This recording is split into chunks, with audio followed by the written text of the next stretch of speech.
네, 저희 금리포트팀 발표 시작하겠습니다. 안녕하십니까. 한국은행 기준금리를 살펴보다의 방송 진행을 맡은 황진우 리포터입니다.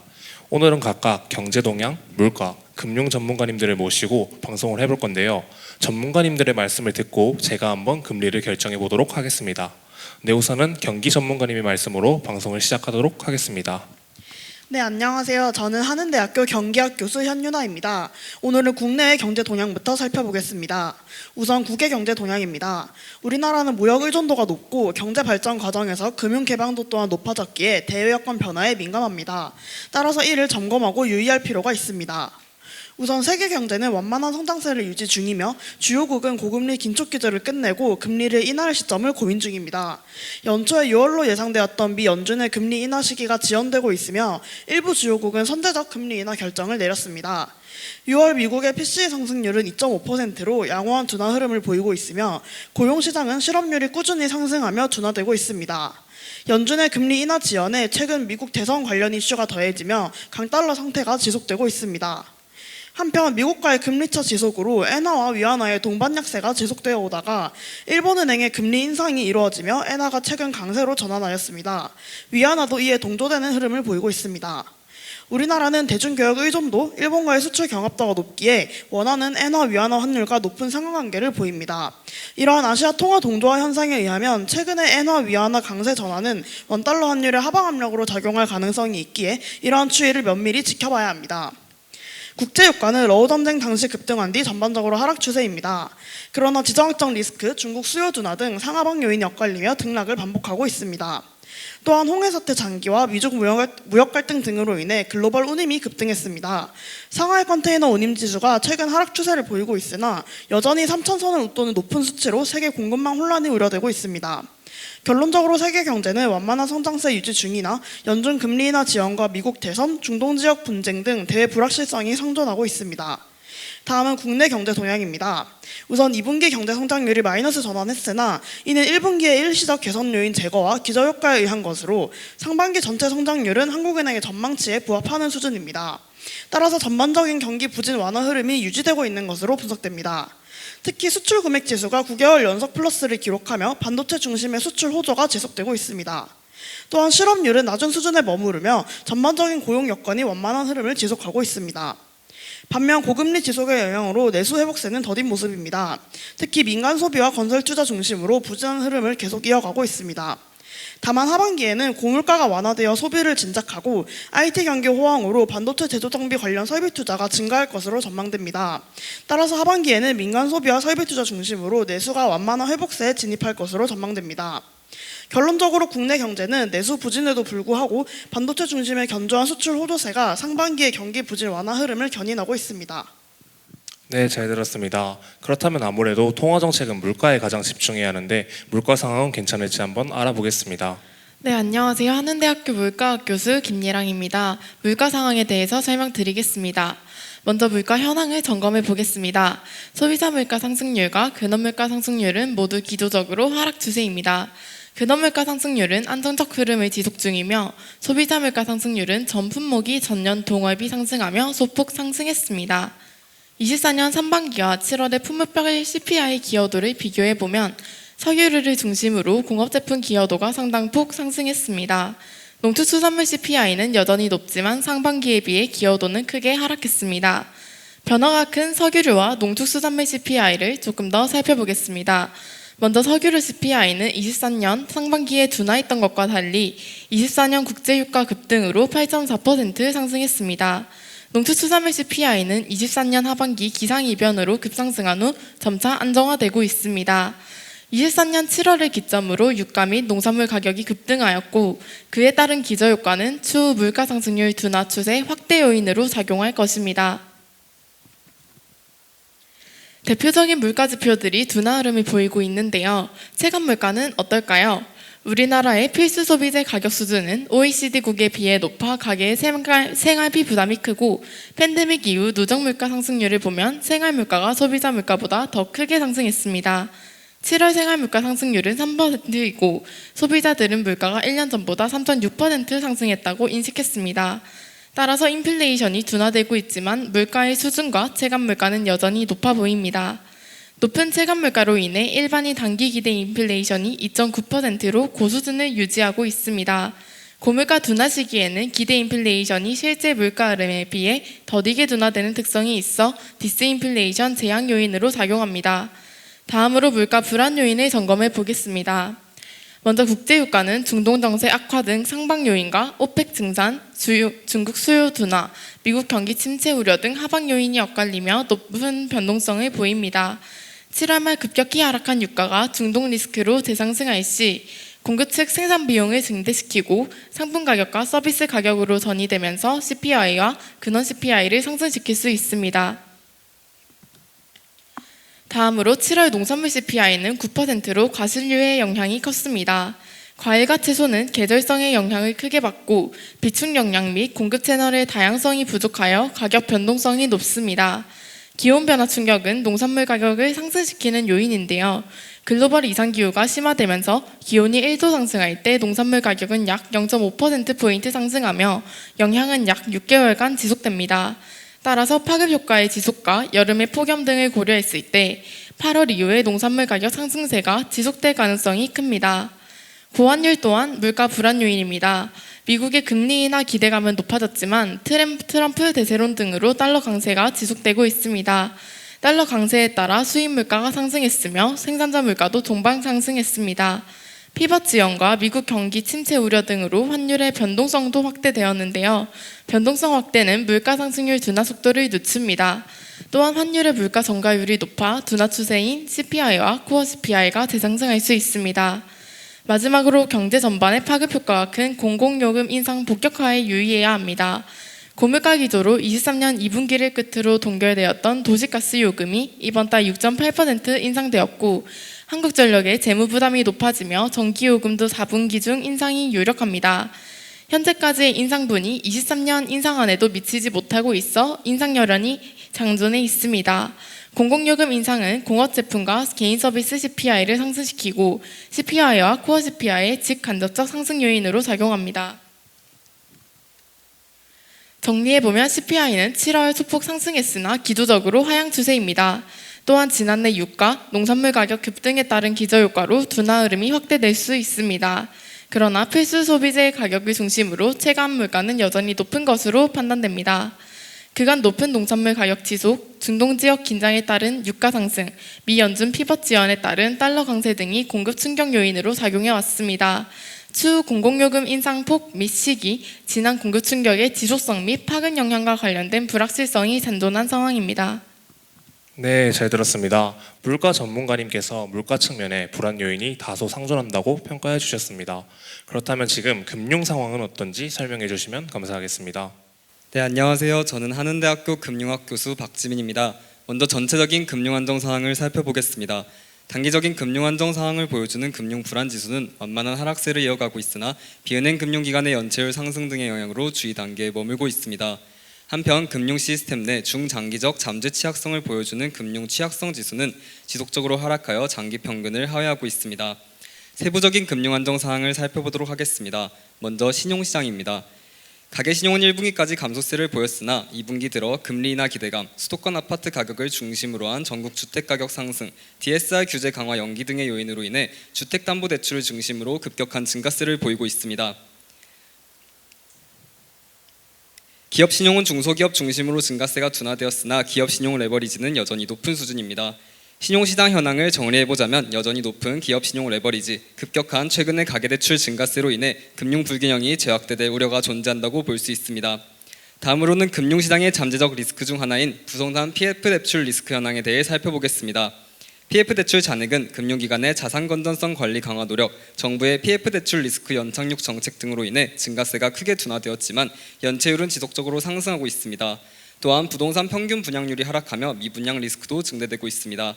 하지만 PF 채무보증 보유 증권사 유동성 비율은 양호한 수준을 보이고 있으며 PF 리스크 완화를 위해 정부, 금융기관이 위와 같은 다양한 대책을 실시하고 있으므로 이러한 정책들이 정상적으로 시행된다면 리스크는 점차 완화될 것으로 보입니다. 정리하자면 PF 대출 연체율은 증가세이나 PF 채무보증 보유 증권사 유동성 비율은 양호하고 정부, 금융기관의 다양한 대책이 시행되고 있으므로 PF 리스크가 전체적인 시스템 리스크로 확대될 가능성은 낮은 것으로 보입니다.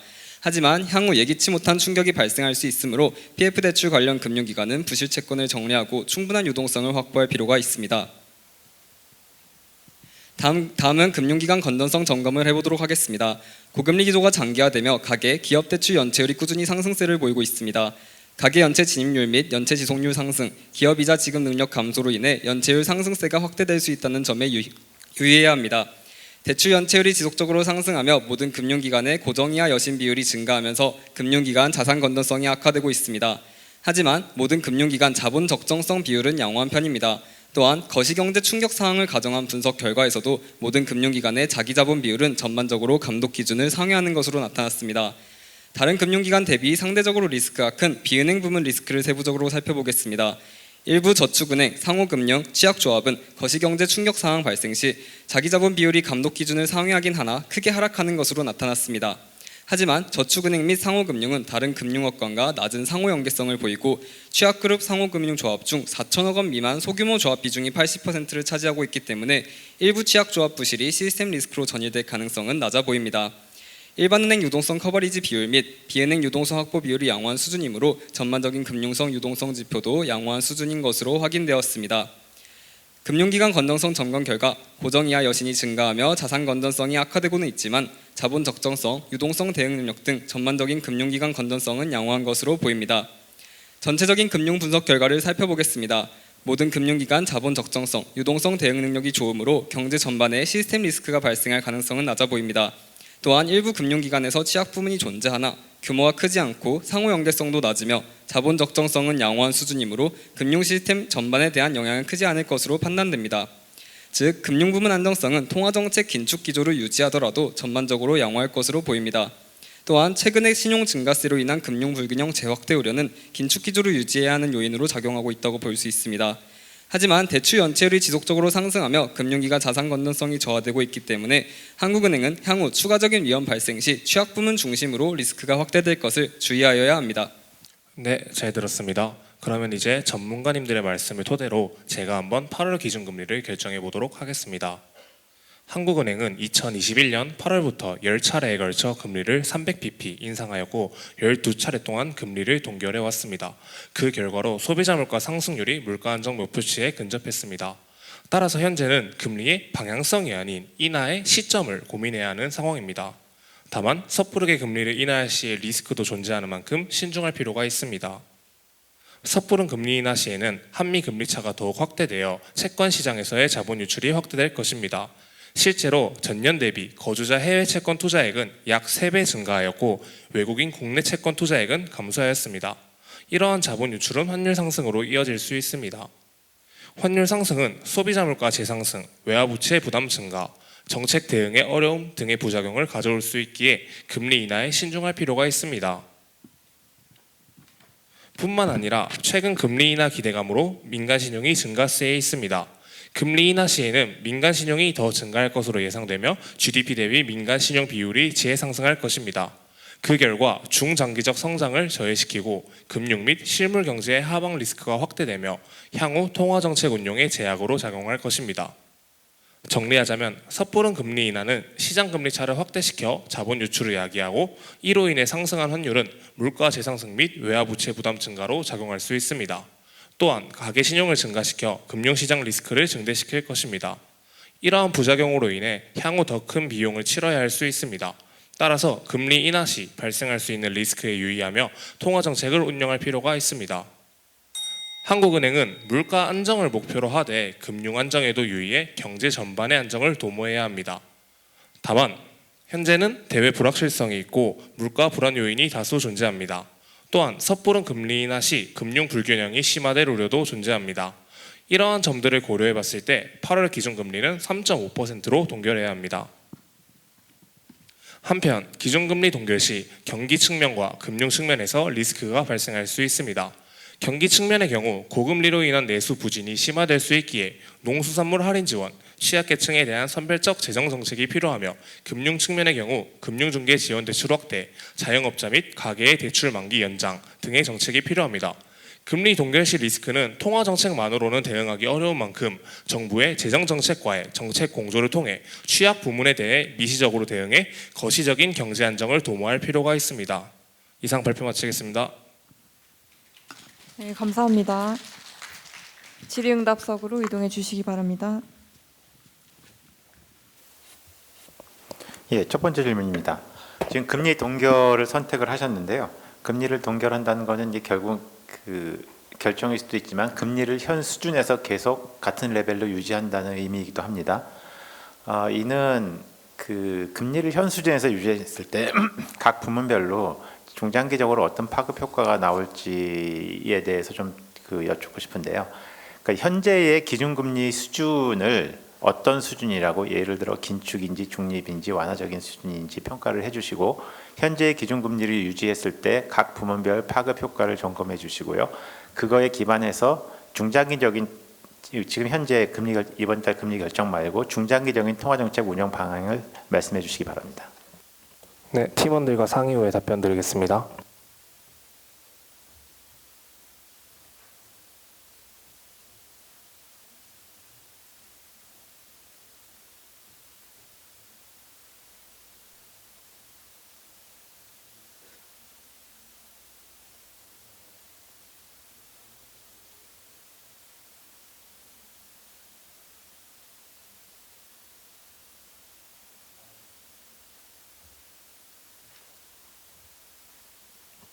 네, 답변 드리겠습니다.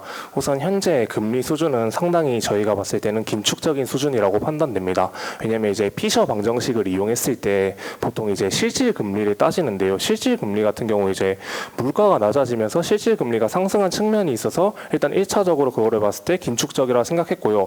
또 이제 이번에 2024년 5월 BOK 국제 컨퍼런스에서 한국은행이 그 우리나라 중립금리 추정치에 대해서 발표한 자료를 봤습니다. 제가 그 자료를 봤을 때 그 중립금리 추정치 범위가 1.8%에서 3.3%로 나왔었는데, 물론 이 추정치가 항상 정확한 건 아니지만 다만 그 수준을 상회하고 있다는 점에서 저희는 긴축적이라고 판단했습니다. 네, 추가적으로 각 부문별 파급 효과에 대해서 제가 경기 부분부터 말씀드리겠습니다.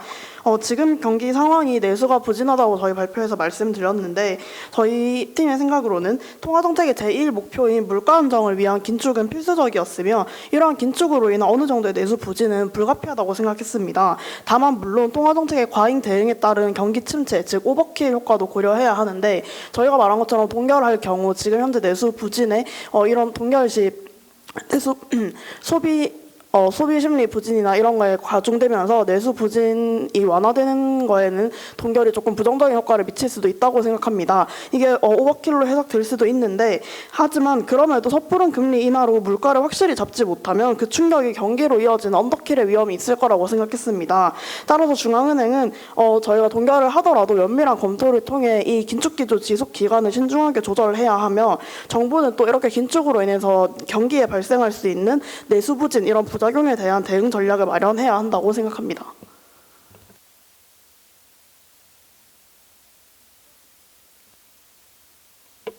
첨언드리겠습니다. 이번 달에 기준금리를 동결하는 것은 일단 물가 부분에 있어서는 소비자들에게 이렇게 한국은행이 동결을 함으로써 아직은 긴축적인 기조를 유지할 것이라는 그런 스탠스를 취할 수 있다고 생각을 합니다. 그렇게 했을 때 CPI 상승률이 조금씩 더 내려올 것으로 판단을 했습니다.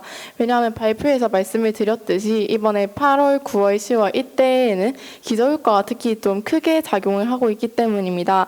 따라서 지금 8, 9, 10월에 일단 8월에는 동결을 함으로써 그 물가의 흐름을 조금 더 지켜볼 필요가 있다고 생각을 했습니다. 물가가 충분히 안정되었다는 확신이 들 때까지는 긴축 기조를 유지를 하되, 그런 불안 요인들이 점차 완화되어 간다면 나중에 추후에는 인하를 고려를 해볼 수 있다고 생각을 했습니다. 금융 부문에서 첨언 드리도록 하겠습니다. 먼저 이번 기준금리 결정에서 저희가 금융 불균형 재확대 우려를 중요한 요인 중 하나로 고려하였습니다. 하지만 동결 기조를 유지한다고 하더라도 우리나라는 고금리 기조를 유지하고 있을 때 부채 디리버링지도 디레버리징도 이루지 못했기 때문에 향후 추가적인 동결을 유지하더라도 가계부채가 디레버리징 될 정도는 아니라고 생각합니다. 따라서 현재 수준을 유지시키기 위해서 동결을 유지하는 것뿐이고 반면 연체율 상승 등 금융 불안 요인은 갈수록 현재는 괜찮은 수준이나 갈수록 증가할 것으로 예상됩니다. 따라서 향후 금융 상황이 바뀐다면 통화 정책 기조는 완화적으로 실시하면서 가계부채가 증가하지 않도록 커뮤니케이션을 유의하며 통화 정책을 운용할 필요가 있다고 생각합니다. 네, 마지막으로 향후 통화 정책 운영 방향에 대해서 총정리해서 말씀드리겠습니다. 저희는 향후 통화 정책 같은 경우에는 이제 조건부로 포워드 가이던스를 제시해 드릴 수 있을 것 같은데요. 예를 들어서 물가 같은 경우에도 현재 불안 요인이 다소 상존하는데 이런 물가의 불안 요인이 완화되고 또 이제 금융 불균형 누중 측면에서도 가계부채 증가세가 완화된다라면은 그때 가서는 충분히 금리 인하를 논할 수 있을 것이라고 생각합니다. 이상 답변 마치겠습니다. 네, 그 발표자께서는 제일 끝에 끝부분에 섣부른 금리 인하 시 시장 금리 차 확대를 통해서 자본이 유출되고 또 환율이 상승하면서 물가재 상승 및 외화 부채 부담이 증가할 것이다 이렇게 주장을 이제 하시면서 섣부른 금리 인하보다는 이제 동결이 더 유리하다 이렇게 지금 주장을 하고 계시거든요. 그러면 과연 그 시장 금리차 확대로 인한 자본 유출 또 환율 상승으로 인한 물가재 상승 또 외화 부채 부담 증가에 대해서 어떤 정도로 이게 이펙트가 나타날 것인지 지금 섣부른 금리 인하할 때 이게 가장 중요한 근거 중에 하나로 됐다면 나름대로 이제 그 증거 자료가 있을 것 같은데 그거를 조금 더 강하게 그 뒷받침할 수 있는 그런 근거를 좀 제시해 주시면 감사하겠습니다. 네, 팀원들과 상의 후에 답변 드리겠습니다.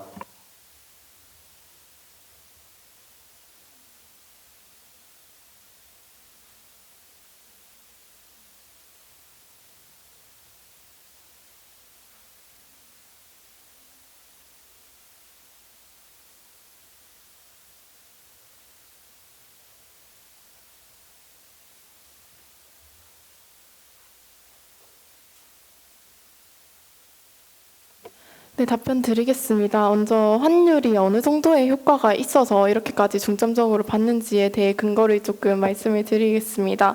먼저 말씀하신 대로 환율이 수입 물가나 이렇게 생산자 물가나 이런 약간 경제 전반에 영향을 미칩니다. 만약에 이렇게 됐을 때 원화 가치가 하락하면 수입 물가가 상승해서 전체 물가의 상승 압력을 가하게 되고 반대로 원화 강세를 보이면 또 수입 물가가 낮아져서 이런 물가 상승 압력이 완화가 됩니다.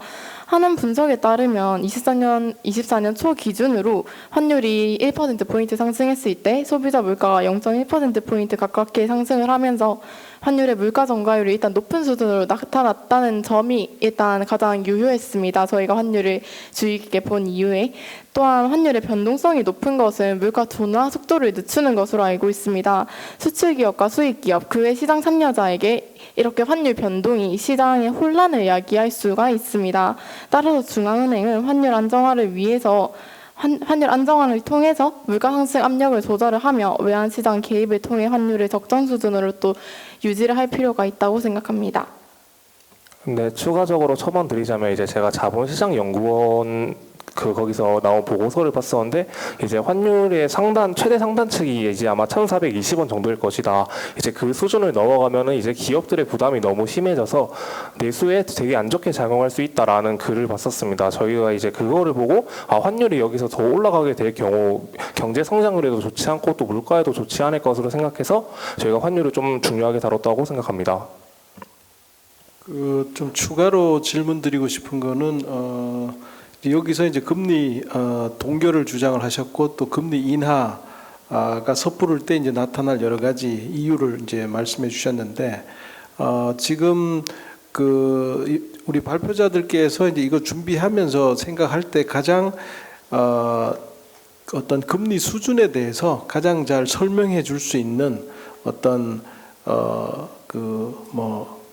근거랄까, 어떤 방법론이랄까, 이제 이거에 대해서 혹시 생각한 게 있으면 말씀해 주시면 좋겠습니다. 3.5%가 왜 지금 현재가 이제 동결해도 괜찮은 수준인지에 대한 근거라고 말씀드리면 되겠습니다.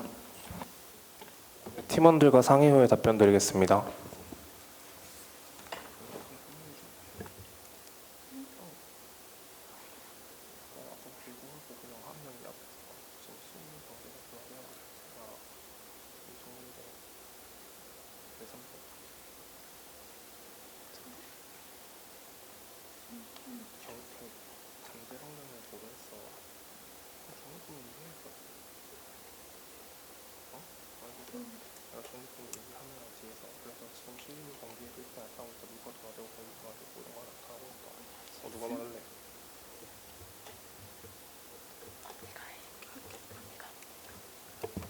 네, 답변 드리겠습니다. 저희 금리 수준을 설명해주는 근거에 대해서 질문을 해주셨는데요. 제가 아까 답변에서도 말씀드렸듯이 이게 중립금리를 활용하는 게 저는 제일 좋다라고 생각합니다. 중립금리라는 건 이제 추가적인 물가 상승이나 물가 하락을 압력하지 않는 수준에서의 금리 수준을 말하는데요. 아까 말씀드렸듯이 한국은행에서 금리 추정을 했는데 1.8%에서 3.3%였다. 그래서 긴축 기조를 유지하기 위해서 3.5%를 유지하고 있다라고 말씀드릴 수 있을 것 같습니다.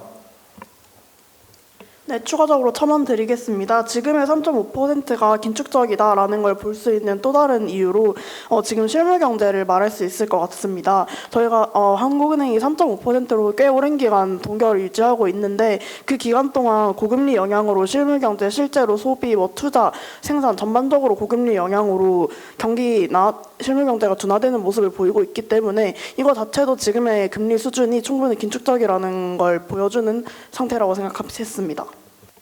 금융 부분에서 추가적으로 첨언 드리도록 하겠습니다. 고정이하 여신 비율 말씀드리며 최근 금융기관 자산 건전성이 저하되고 있다고 말씀드렸습니다. 이렇게 가계, 기업, 대출 연체율이 상승하고 이로 인해 고정이하 여신 비율이 증가하면서 금융기관의 자산 건전성이 저하되고 있는 것 또한 긴축 기조를 충분히 유지하고 있다는 것으로 판단됩니다. 따라서 향후 지금은 문제가 없어 보이지만 이러한 부분에서 금융 불안이 현실화될 조짐이 보일 경우 금리 수준을 조금 낮춰서 통화 정책을 정상화시킬 필요가 있다고 생각합니다.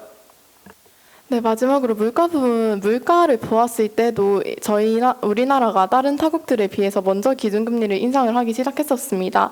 그런데 이렇게 3.5%를 유지를 계속했음에도 불구하고 저희 팬데믹 이후에 엄청 치솟았던 물가가 점차 지금 완화가 되고 있고 지금도 그렇게 지금 안정적으로 나아가고 있다고 생각합니다. 즉 둔화 추세에 접어들은 것을 봤을 때 3.5%라는 수치가 국가별로 다르겠지만 우리나라에는 충분히 긴축적이기 때문에 긴축적이라고 생각을 합니다. 이상입니다.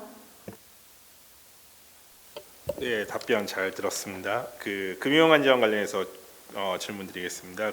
슬라이드에서 나왔었는데 금융 불균형 재학 때 우리가 존재한다 하면서 여전히 높은 기업 신용 레버리지의 최근 가계 대출 증가세라고 언급을 해주셨어요. 예, 그래서 금융 불균형을 이제 기업 신용 레버리지가 높은 거, 우리나라가 기업 신용 레버리지가 높고 또 이제 가계 신용의 레버리지도 세계 승진 높은 수준인데요. 기업 신용 레버리지와 가계 신용 레버리지가 서로가 굉장히 이제 금융비에서 중요한 부분이지만 서로가 조금 경제 금융안정 측면에서 이렇게 고려할 수 있는 부분은 통화 정책에서 좀 다를 거로 생각합니다. 그래서 가계 신용 레버리지 우리가 많이 얘기를 보통 하는데 기업 신용 레버리지에서는 그럼 우리가 통화 정책에서 어떻게 고려를 해야 되는지, 기업 신용 레버리지가 늘어나는 거에 대해 우리가 정말로 우려를 해야 되는지, 또 가계 신용 레버리지는 어떻게 다른지에 대한 답변 부탁드립니다. 팀원들과 상의 후에 답변 드리겠습니다.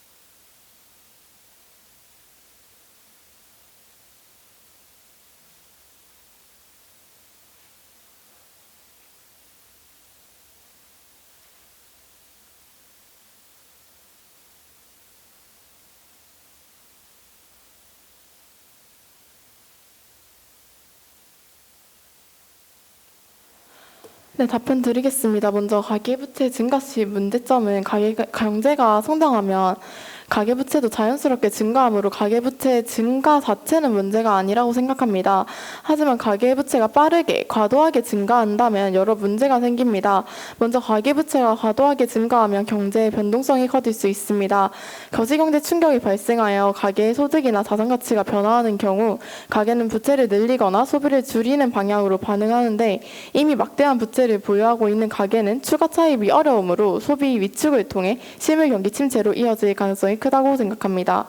특히 자산가치 하락은 부동산 담보대출 등 자산을 담보로 실행된 대출의 부실 위험을 높여서 금융기관 건전성에 영향을 미치므로 가계부채의 과도한 증가는 이런 거시경제 충격의 부정적 영향을 더욱 증폭시킵니다. 기업신용 관련해서 추가적으로 첨언 드리겠습니다. 우리나라 기업신용은 2010년대 중반 이후 부동산 경기 화랑을 배경으로 비은행권을 중심으로 부동산 부문에 대한 신용 공급이 확대되면서 꾸준히 증가해왔습니다. 우리나라 기업신용 부문의 문제점은 부동산 등 비생산 부문 중심으로의 자금 공급 확대라고 볼 수 있습니다. 한국 기업 신용은 장기간에 걸쳐 상대적으로 생산성이 높지 않은 부동산 부문으로 확대되어 왔는데 이는 국가 경제 전체적으로 볼 때 전반적인 자본의 부가가치 창출 효과와 신용 배분의 효율성이 저하될 소지가 크므로 국가 전체적으로 자원 배분의 효율성을 저하시킬 수 있습니다. 즉 가계 신용과 기업 신용 모두 살펴봤을 때 부동산 관련된 문제가 가장 크다고 할 수 있습니다. 따라서 이에 대해 한국은행은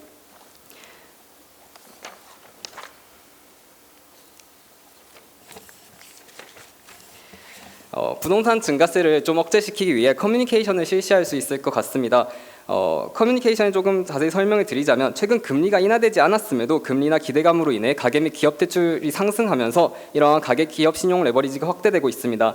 이창용 총재님이 기자회견에서 1%대 금리 기대 말라, 레버리지 투자 조심하라 이런 뉘앙스로 레버리지 투자자들에게 경고하신 적이 있는데 이러한 발언들이 금융불균형 제약대 방지를 위한 커뮤니케이션 중 하나라고 생각합니다. 따라서 한국은행은 향후 가계신용 및 기업신용 부문에서 금융불균형 문제가 발생하지 않도록 통화정책을 운용하며 커뮤니케이션에 조금 주의할 필요가 있다고 생각합니다. 이상입니다.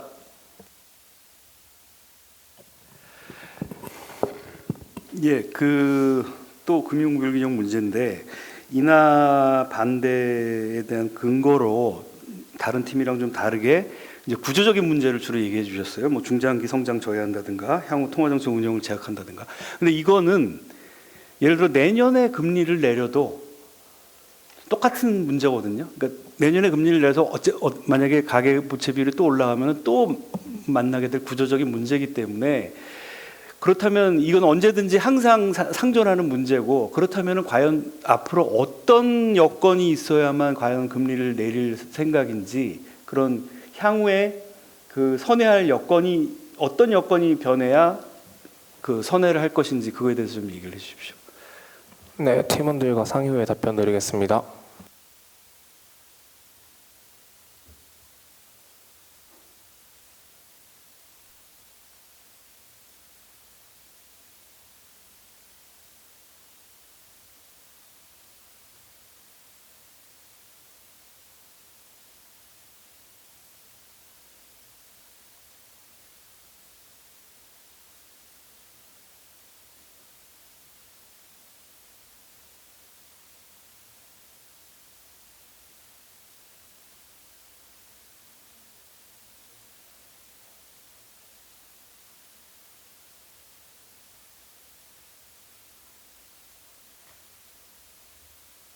네, 답변 드리겠습니다. 저희가 PPT에서 말씀드렸던 것처럼 그런 문제들은 구조적인 문제가 맞습니다. 근데 다만 저희가 생각했을 때 저희 이제 한국은행은 이제 금리 인하 사이클에 돌입했다고 이제 시작할 것이라고 예상되는데요. 그 시작하기도 전에 이렇게 가계부채 증가세가 문제가 된다면 이 향후 통화정책 운용에 제약이 되지 않을까 싶어서 이렇게 말씀드렸고 그리고 이제 구조적인 문제도 사실 이렇게 많이 늘어난다면 문제가 되기 때문에 저희는 좀 강조하고 싶었습니다.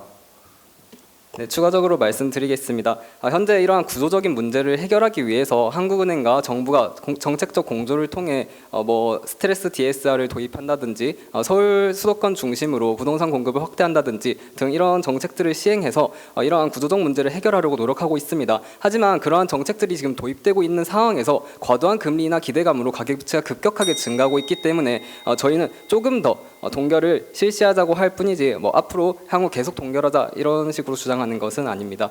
이상입니다. 그러면 예를 들어 어떤 상황이 어떻게 변하면 인하 쪽으로 예를 들어 생각을 하실 것 같습니까? 네, 지금 상황에서 예. 네, 상임위 바로 답변드리겠습니다. 네, 답변 드리겠습니다.